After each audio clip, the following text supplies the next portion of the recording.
Don't convert weekdays like this.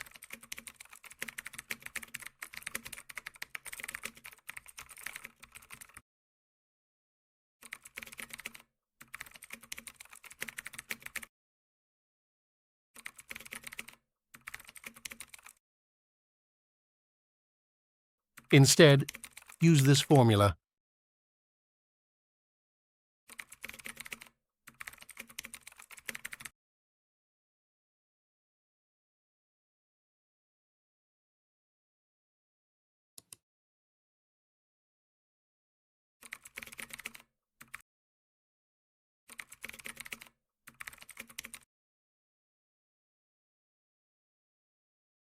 Double-click to copy down.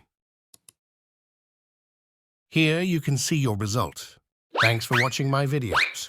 If you like my video, please like, share and subscribe my channel and press the bell icon for more tips.